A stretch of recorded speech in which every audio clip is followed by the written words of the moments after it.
All right, let's go. Number 10. Haast's eagle. The bones came out of a South Island swamp in the 1870s. Julius von Haast, the German-born geologist who founded the Canterbury Museum in Christchurch, took delivery of a set of raptor remains unlike anything then known to science. In 1871, he described the animal formally in the Transactions and Proceedings of the New Zealand Institute and gave it the name that would follow it into every field guide of vanished monsters, Harpagornis morae, later reassigned to the genus Hyraetus. The reconstruction was almost immediately dismissed as exaggeration. No eagle could be that large. The talons were too heavy, the femur too thick, the pelvis too broad. The consensus for decades treated Haast's estimates as a colonial-era overreach. The consensus was wrong. Modern morphometric work, most notably by Michael Bunce and colleagues at the University of Adelaide's Australian Centre for Ancient DNA, and by Paul Schofield at the Canterbury Museum, has settled the numbers. Wingspan reconstructions cluster between 2.6 and 3 meters. Body mass estimates for the females, larger than the males, as in almost all birds of prey, reach roughly 15 kilograms. That is heavier than any eagle alive today. The Philippine eagle, the harpy eagle, the golden eagle, none of them come close. Haast's eagle was a raptor built on a scale the modern world has forgotten how to imagine, and it evolved in a place with no native mammals to hunt, on an island where the largest available prey was a wingless bird taller than a man, the moa. 9 species of them, some over 200 kilograms, the eagle killed them. The evidence is not inferred. Puncture marks on excavated moa pelvic bones align with the reconstructed talon geometry of Hyraetus morae. The strike came from above and behind, the claws driving into the pelvis and into the base of the skull. The physics of that attack, modelled by Ken Ashwell of the University of New South Wales and Schofield in a 2008 study, describe an impact force comparable to a cinder block dropped from an 8-story building. A moa weighing 1/4 of a ton was knocked flat and pinned. Then came the humans. Maori settlers reached Aotearoa around the late 13th century, a date pinned tightly by Richard Holdaway of Canterbury University and Trevor Worthy, whose 2014 radiocarbon work, published in the Proceedings of the National Academy of Sciences, narrowed Polynesian arrival to a window near 1280 CE. Within perhaps 100 years, the moa were gone, the eagle followed, and in the oral traditions the Maori carried with them into the 19th century, when the last speakers of these accounts were interviewed by ethnographers such as Elsden Best. There is a creature called the Poakai, a gigantic bird that swept down from the mountains, carried off children, and killed adult men in the open country. For over a century, the Poakai was treated as folklore, a hybrid memory, a myth. Then the bones were re-examined, and the timelines lined up, and the reconstructed strike profile of Haast's eagle. The drop from height, the talons driven into the pelvis, the sheer kinetic force described almost exactly what the oral tradition had preserved. Paul Schofield, on the record, has stated that the mechanical evidence is consistent with Haast's eagle taking human prey. This is the only eagle in the paleontological record for which the case is that direct. For roughly 2 centuries, on a set of temperate islands in the South Pacific, human beings and a raptor with a 3-meter wingspan occupied the same landscape. The eagle did not fear them. It had never learned to. Every large moving thing on those islands for millions of years had been its food. The moa vanished. The eagle vanished. The myth remained, and the myth, it turns out, was a memory. Number 9, Crocodilus thorbjarnasoni. The Turkana giant crocodile. For a long time it was simply catalogued as a crocodile. The fragments came out of the Turkana Basin in northern Kenya. That vast, sun-cracked corridor of lake beds and volcanic ash where the fossil record of early humanity is written in denser strata than anywhere else on Earth. Skull pieces, vertebrae, isolated teeth, nothing that seemed remarkable in a region where crocodilian remains are almost routine. They sat in drawer-weighted. Then Christopher Brochu, a crocodile specialist at the University of Iowa, got to them. In 2012, Brochu and Glenn Storrs published the formal description in the Journal of Vertebrate Paleontology. They gave the animal a new species name, Crocodilus thorbjarnarsoni, in honor of the herpetologist John Thorbjarnarson, and they gave it a size estimate that reframed the entire Eastern African Pliocene. The reconstruction placed the largest specimens at around 5 meters in length.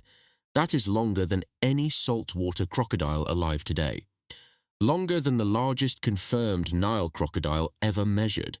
And it lived, not in some distant swamp on the far side of the world, but on the exact shorelines where Homo habilis and early Homo erectus were learning to walk long distances upright. The overlap is not theoretical. The fossils came out of the same sedimentary horizons. Kubifora, on the eastern shore of Lake Turkana, has produced hominin remains, stone tools, and Crocodilus thorbjarnarsoni fossils from strata dated between roughly 2 and 4 million years old. The animals shared a shoreline. They drank at the same water, and one of them was engineered to ambush the other. The evidence that they did is not circumstantial. Jackson and Zhao and Robert Blumenschein, working at Rutgers and later publishing in the Journal of Human Evolution in 2012, described puncture marks on early hominin bones from Olduvai Gorge that matched, in spacing and morphology, the tooth crowns of large crocodilians. The wounds were not scavenging marks. They were bite marks driven into the bone at the moment the animal was killed. Zhao developed a diagnostic framework specifically to distinguish crocodilian tooth punctures from those of large cats and hyenas, and once it was applied, the pattern surfaced across the early Pleistocene African record. Hominins were being taken at the water's edge, repeatedly, for hundreds of thousands of years. The mental picture that the popular imagination holds of the cradle of humanity, small bands of early humans standing on golden savanna, watching the horizon for lions, is missing the killer that mattered most. The killer was in the water. An adult Crocodilus thorbjarnarsoni was longer than a small city bus. Its skull alone approached a meter. The bite forces reconstructed for large modern crocodilians already exceed 16,000 newtons. A 7.5-meter animal, scaled from that baseline, was operating in a range no living land predator can match. It did not need to chase. It did not need to stalk. It waited, and when a hominin waded in to drink or crossed a shallow channel, or bent down at the shore to fill a gourd, the strike came out of the water in a fraction of a second and pulled the entire body under before the surface had time to settle. There was no defense against it. Fire did not reach the water. Stone tools were useless below the waterline. The animals that killed early humans in the greatest numbers, across the greatest span of time, were almost certainly not the ones our ancestors could see coming. They were the ones already submerged, watching the shoreline, waiting for a silhouette to bend down and become prey. The cradle of humanity was not a savanna. It was a floodplain, and the floodplain had teeth. Number 8, Dinophelis. The cave is called Swartkrans. It lies in the Dolomite Hills northwest of Johannesburg, part of the cradle of humankind, and for most of the 20th century it was one of the richest early hominin sites on Earth. Bones of Paranthropus robustus came out of it, bones of early Homo, fragments of jaws, teeth, partial crania, the shattered remains of small-brained hominins who lived and died in southern Africa between roughly 2 and 1 million years ago. The assumption, when the site was first worked, was that these were the remains of a home, a shelter, a place where early humans had lived, cooked, slept. C.K. Brain, universally known as Bob Brain, longtime director of research at the Transvaal Museum in Pretoria, took a different view. Brain's decades of taphonomic analysis, the study of what happens to a body between death and fossilization, culminated in his 1981 book, The Hunters or The Hunted, published by the University of Chicago Press. The title was The Question, and the answer was already in the bones. The hominin remains in Swartkrans were not the debris of a household. They were the debris of a feeding ground. The pattern of breakage, the concentration of skull fragments, the absence of certain body parts, and the disproportionate preservation of others. All of it matched the signature of an accumulation left by a predator, not by the prey species themselves. And on one Paranthropus juvenile skull, catalogued as SK54, Brain identified 2 clean puncture marks in the parietal bones. The spacing between them was fixed. The angle was consistent with a single bite delivered from above. The measurements matched the canine spacing of a specific fossil cat, a mid-sized carnivore known from the same sedimentary layers, Dinofelis. The genus was erected by the French paleontologist Camille Arambourg in the 1940s, but its role in the story of human evolution took decades to come into focus. Dinofelis species were not the enormous sabertooths of the popular imagination. They were leopard-sized to jaguar-sized cats, perhaps 60 to 90 kilograms, with canines that were flattened and dagger-like, longer than a modern leopard's but shorter than those of true sabertooths like Smilodon. Paleontologists sometimes call this morphology a false sabertooth.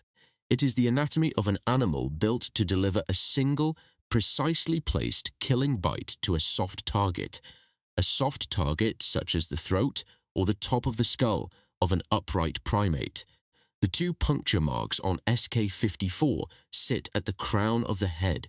That is the strike angle of a predator that has approached from behind or from above, that has closed the gap without being seen, and that has bitten down through bone into brain. The child did not run. The child did not see it coming. The larger implication has occupied paleoanthropologists since Brain first advanced it.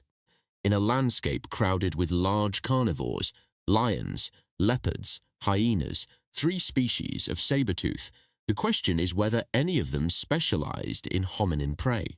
The evidence for most is opportunistic. A lion will take a human if the opportunity presents itself. So will a leopard. So will a hyena. But the recurrence of Dinofelis scale punctures on hominin remains, the concentration in specific caves, the anatomy of a cat-sized and armed, almost as if calibrated for a bipedal ape of roughly 1.5 meters in height. The pattern is difficult to look at and see nothing. Robert Broom, Bob Brain, and later researchers including Lee Berger at the University of the Witwatersrand have circled the same idea from different angles. Whether or not Dinofelis was a true hominin specialist, it lived alongside them, hunted in their habitat, and left teeth marks in their children. There was a cat in the dark. It knew the shape of a human head. It knew where to bite. Number 7, Pachycrocuta brevirostris, the giant short-faced hyena. Jokudian is a set of limestone caves southwest of Beijing. Between 1921 and 1937, an international team excavated one of the most famous fossil deposits in the world from a single fissure known as Locality 1, the site that produced the remains of Peking man, Homo erectus pekinensis, described by the Canadian anatomist Davidson Black at Peking Union Medical College. For the better part of a century, the cave was interpreted as a home. Ash layers were read as hearths. Broken hominin bones were read as the debris of habitation. Homo erectus, the story went, had lived at Jokudian, cooked at Jokudian, and left behind the shattered record of that domestic life. That story is no longer defensible. In 2004, the paleoanthropologist Noel Boaz and the anatomist Russell Siocon of the University of Iowa published Dragon Bone Hill, an Ice Age saga of Homo erectus, an extended reanalysis of the Jokudian assemblage carried out through the American Museum of Natural History and the International Institute of Human Evolutionary Research.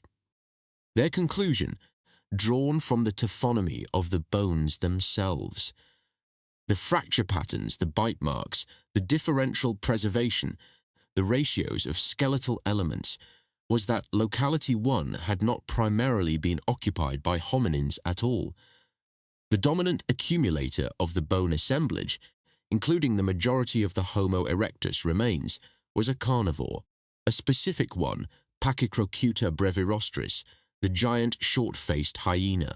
The animal has been known to European paleontology since the 19th century, but its scale is easy to underestimate on paper. Shoulder height of roughly 1 meter, body mass around 110 kilograms, nearly twice the mass of the largest modern spotted hyena. Skull proportionally more massive, jaws shorter and heavier, dentition adapted for the shearing and crushing of large bones. Modeling of hyena bite mechanics carried out on modern species by researchers including Blair van Valkenburg at UCLA indicates a force sufficient to shatter the femurs of bovids the size of a wildebeest. Pachycrocuta was scaled beyond that. It could open a cranium the way a modern hyena opens a shin. The Jokudian Homo erectus remains bare its signature, puncture wounds, chewing damage on the ends of long bones. The consistent absence of the meat-rich body parts and the preservation of the head. The pattern a large hyena leaves at a den where prey is brought back and consumed, and where the least nutritious parts of the skeleton accumulate on the floor. The re-reading of the site is not that Homo erectus never entered these caves. It is that when they did, they were not always the ones walking out. The famous hearths have themselves been re-examined. Work led by Steve Weiner of the Weizmann Institute of Science, published in the late 1990s, found no chemical signature of in situ burning in several of the layers long interpreted as cooking floors. What had been read as domestic fire was, in significant part, natural sediment. The picture that replaces the old one is bleak in a specific way. For hundreds of thousands of years, in northern China, an animal larger than any hyena alive today shared a landscape with an early human population that had not yet developed the sustained fire, the fortified shelter, or the projectile weapons that would eventually make caves safe. Homo erectus did not always sleep in the cave.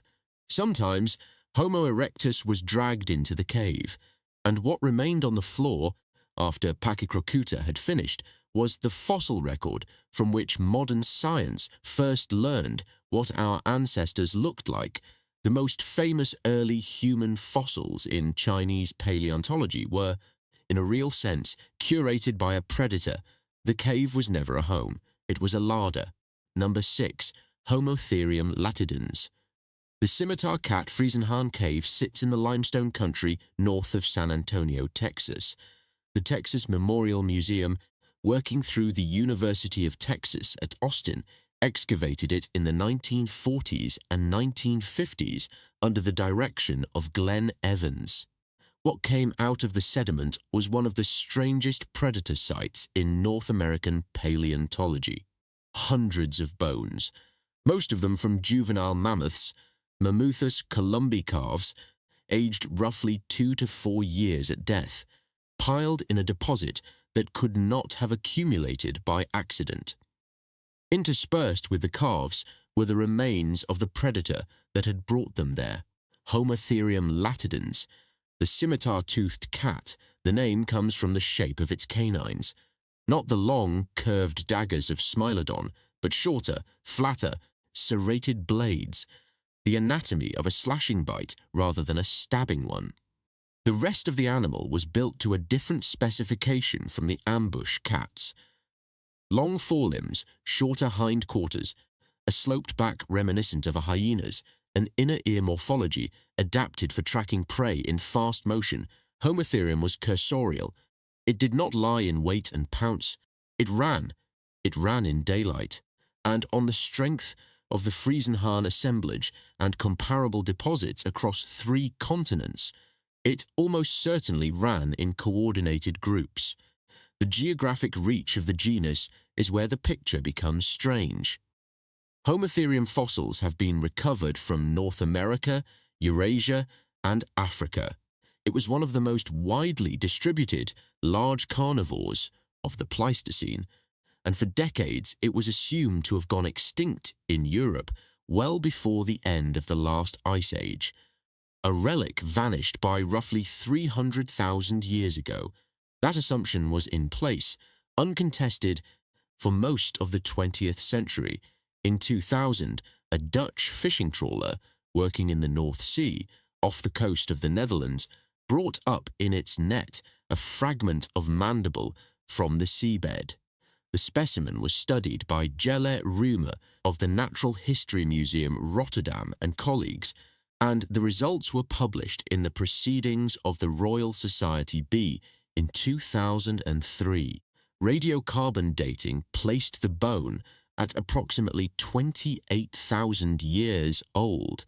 The number should not have been possible. It meant that Homotherium had survived in Europe, not into the earlier Pleistocene, as the fossil record had suggested, but well into the age of anatomically modern humans. Cro-Magnon hunters were painting the caves of southwestern France. The great mammoth steppe stretched across a Europe whose southern coasts and river valleys were already occupied by Homo sapiens, and in that same landscape, on ground now submerged beneath the North Sea, but at the time an open plain called Doggerland, a running cat with serrated canines was still alive. The overlap with humans is not conjecture. It is a date on a jaw. What Homotherium meant for a human being on the open steppe is straightforward to reconstruct. Modern lions can pull down prey many times their weight through cooperative hunting.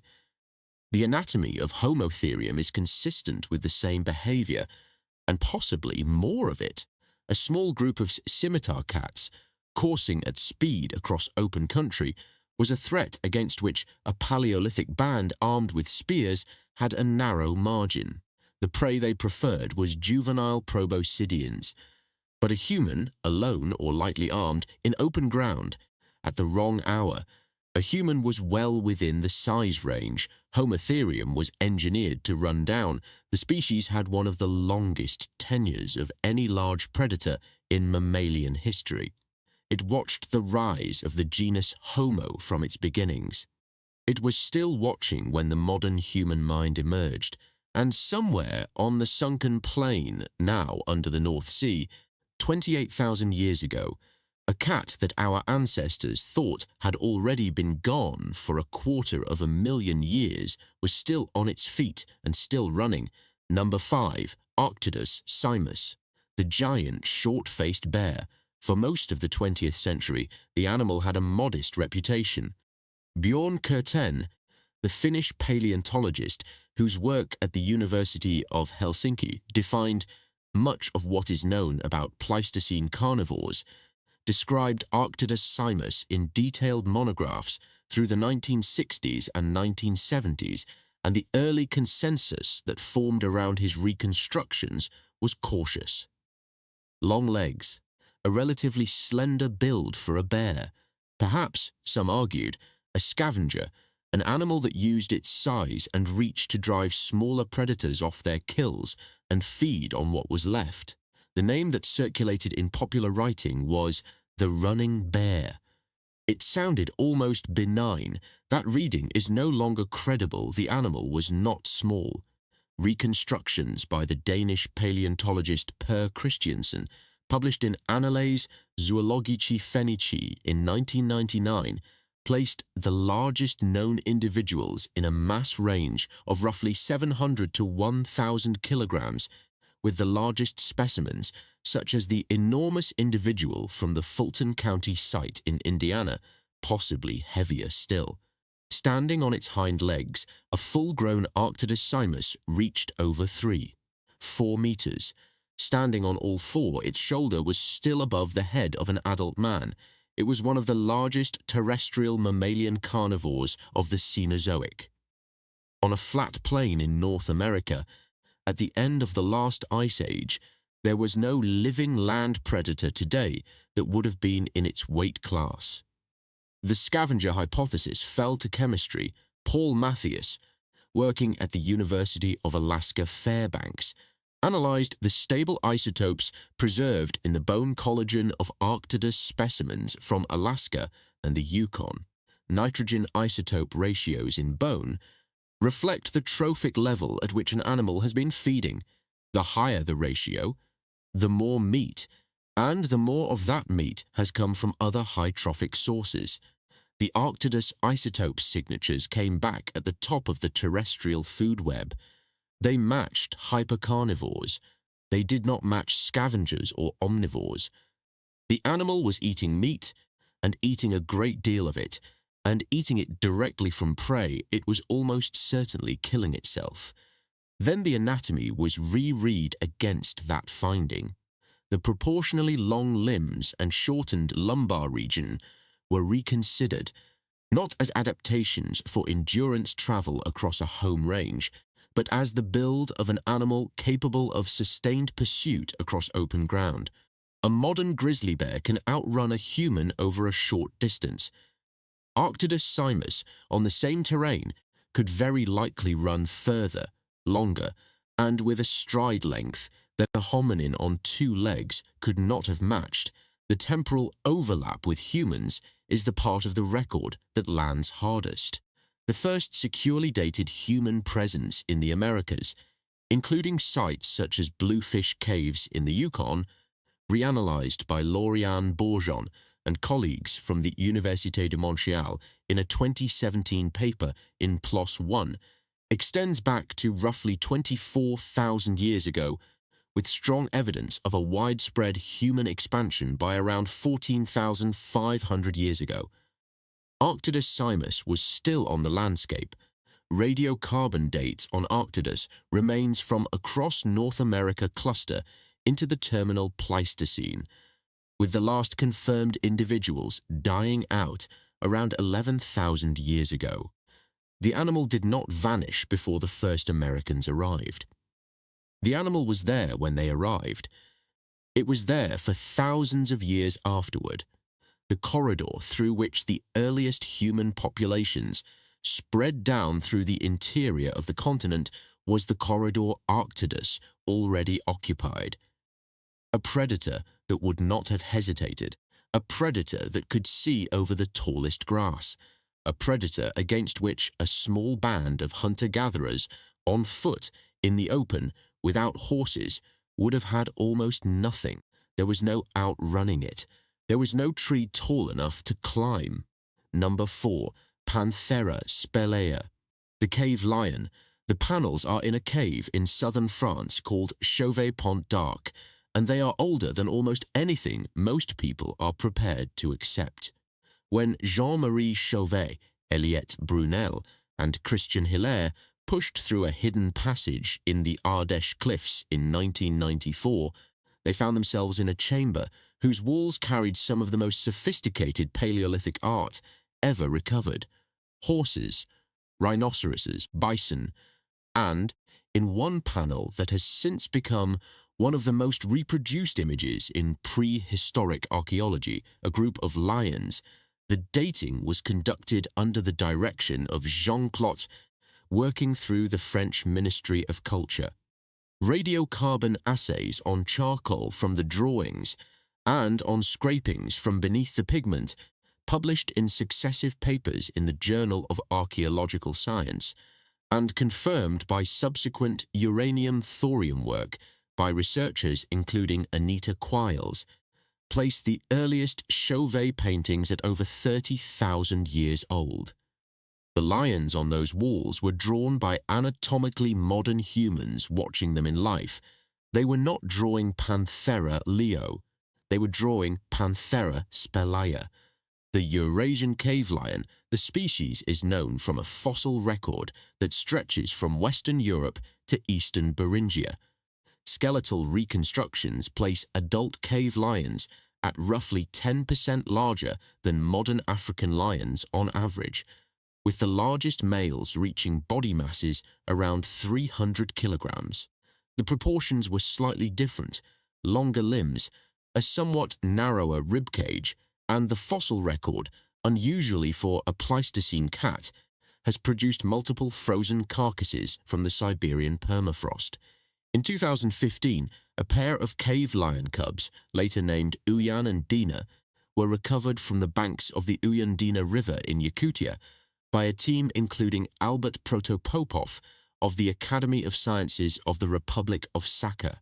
In 2017, another cub, nicknamed Sparta, followed. The animals came out of the ground with their fur intact, their whiskers, their claws.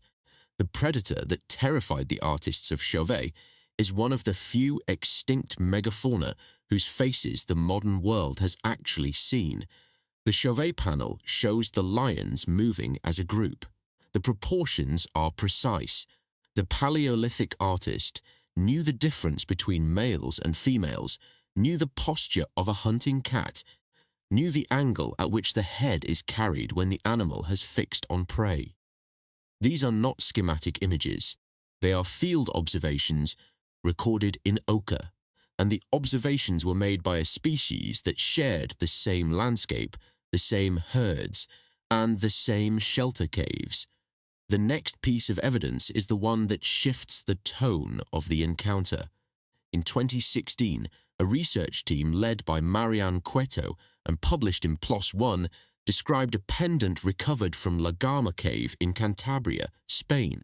The pendant was made from the phalange, a toe bone, of a cave lion.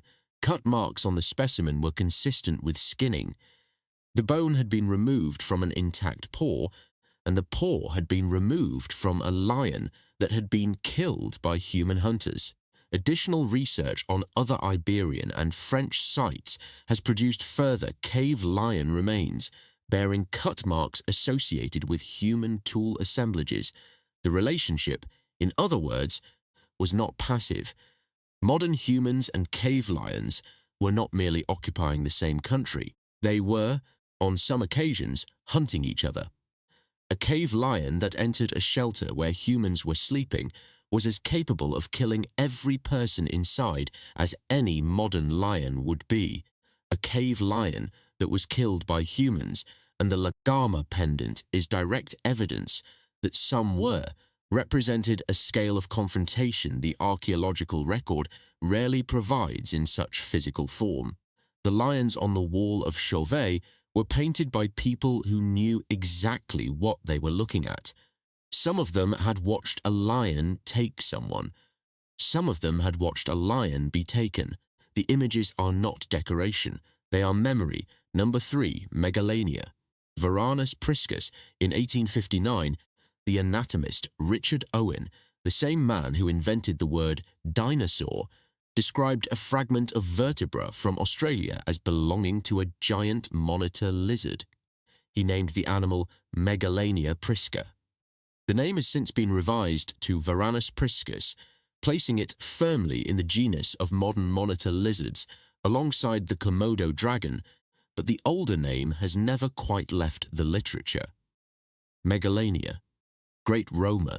It is a name that carries the shape of the animal better than the taxonomic revision does. For a long time, the reconstructions were argued in a wide range. Some estimates placed the animal at 4 meters in length. Some approached 7. The definitive reassessment came from Ralph Molnar, longtime paleontologist at the Queensland Museum, in his 2004 monograph Dragons in the Dust, published by Indiana University Press. Molnar worked through the surviving skeletal material, vertebrae, limb elements, skull fragments, and settled the size of the largest reliably known individuals at approximately 5.5 meters in length, with body mass in the range of 500 to 600 kilograms. That places Megalania at roughly the scale of a large saltwater crocodile. On land, on 4 legs. Fully mobile, the largest lizard that has ever lived, so far as the fossil record has confirmed, was a terrestrial ambush predator, and it evolved on an isolated continent that had no other large mammalian carnivores to compete with it. The physiology adds a further layer. Brian Fry of the University of Queensland, working with the Komodo dragon and its close relatives, established through a series of papers in the 2000s, most notably in the Proceedings of the National Academy of Sciences in 2009, that these monitor lizards possess venom glands. The venom prevents blood clotting and induces a rapid drop in blood pressure in bitten prey. The mechanism is not the mythical bacterial infection long assumed in popular writing about komodos. It is a biochemical weapon delivered through serrated teeth. Every known close relative of Megalania in the varanid lineage produces venom. The reconstruction that Megalania did so as well is, in Fry's own published assessment, the most parsimonious reading of the phylogeny, a 5.5-meter venomous lizard. That is the animal. The timing is what turns it from paleontology into something closer to memory, the oldest secure evidence for human presence on the Australian continent. The landmass known to Pleistocene geographers as Sahul comes from the Madjedbaby rock shelter in Arnhem Land, dated by Chris Clarkson and colleagues at the University of Queensland and published in Nature in 2017. The optically stimulated luminescence dates on the deepest artifact-bearing layers place human arrival at approximately 65,000 years ago. Megalania fossils have been recovered from Pleistocene deposits across the eastern half of the continent, with the youngest confirmed remains dating to somewhere in the range of 50,000 years ago, though the extinction window is still debated in the literature. The overlap between the first Aboriginal Australians and Varanus priscus is not a matter of a chance encounter. It is a matter of millennia, perhaps 10,000 years of coexistence. Perhaps more.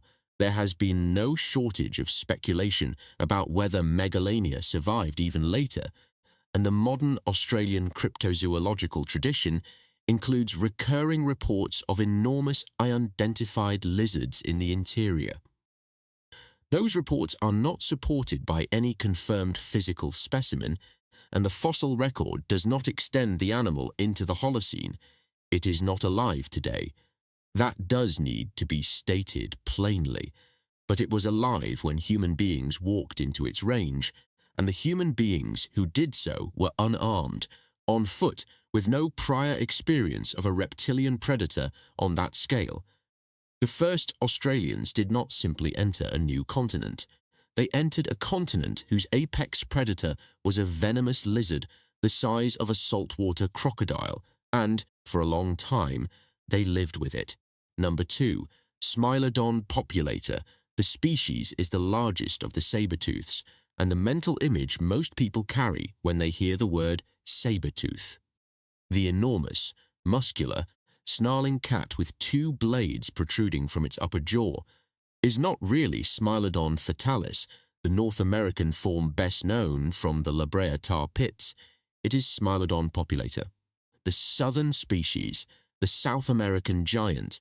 The description was refined most influentially by Per Christiansen at the Zoological Museum of Copenhagen and John Harris of the Natural History Museum of Los Angeles County, whose 2005 paper in the Journal of Morphology combined skeletal measurements and biomechanical modeling to establish the outer envelope of the species.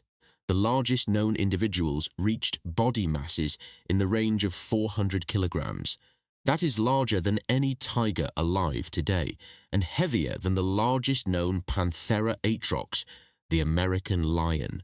The canines exceeded 28 centimeters in length in the largest specimens, longer than a human forearm from wrist to elbow, flattened, serrated, and used on the reconstructions that have converged over the last 2 decades, in a precise killing bite delivered to the throat of large prey.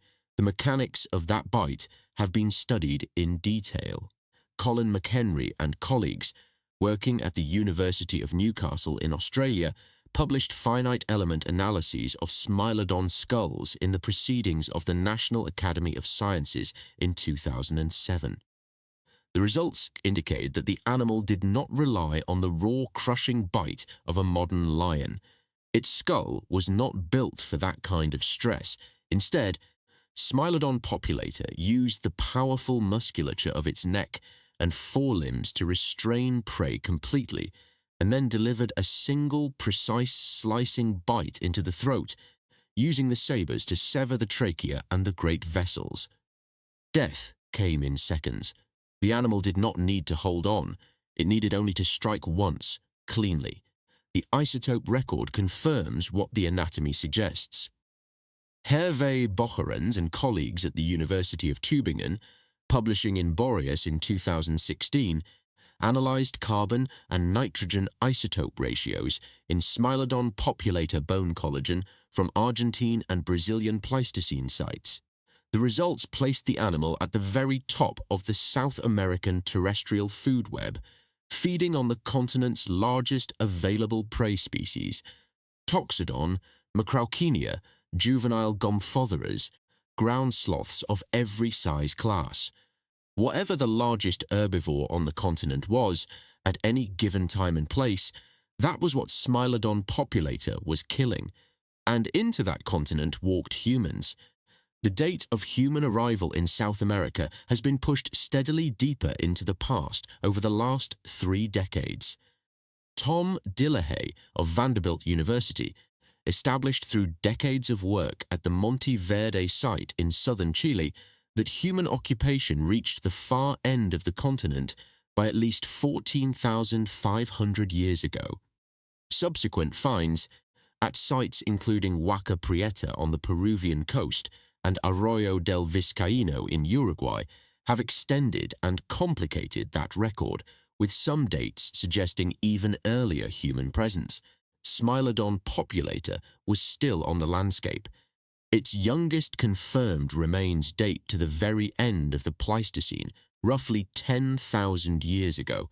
The overlap is thousands of years, long enough for several hundred human generations to have been born, raised, and buried in a country where a 400-kilogram cat with a knife-shaped killing bite was the dominant predator on the plain. There is no fossil that shows a Smilodon killing a human, but the isotope work is clear on what the animal was eating, and the anatomy is clear on what it was capable of. A hunter-gatherer band on the Pampas, at dusk, with a cat that had already killed a Toxodon that morning still hungry at the edge of the grass. The outcome of that encounter is not one the paleontological record needs to preserve for the imagination to complete. The first South Americans walked into a country that already had a king, and the king had knives for teeth. Number 1, the Ngandong tiger and the Solo River. In the 1930s, a team led by the German-Dutch paleontologist Gustav Heinrich Ralph von Koenigswald, working in central Java under the Geological Survey of the Netherlands Indies, began recovering hominin remains from a bone bed along a bend in the Solo River near the village of Ngandong. Over successive field seasons, the excavations produced one of the strangest hominin fossil assemblages ever documented: 12 skull caps, 2 tibia fragments, almost nothing else, no arms, no pelves, no feet, a concentration of crania, and the near-total absence of the rest of the body. The site was interpreted, argued over, and eventually largely set aside for decades. The dating was contested. Some assessments placed it as young as 27,000 years old, which would have made it one of the last known populations of Homo erectus anywhere on Earth. Others placed it far older. The debate ran for most of the 20th century. The resolution came in 2020.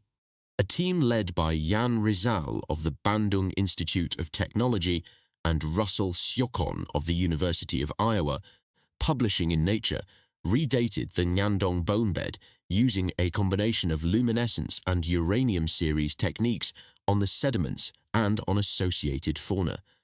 The age they returned was 117,000 to 108 Zood years ago. That number is late enough that it overlaps with the presence of anatomically modern humans elsewhere in the world, and it makes Nyandong one of the youngest confirmed Homo erectus sites in the fossil record. The last known population of an entire human species died on that riverbank, and what they left behind was almost entirely heads.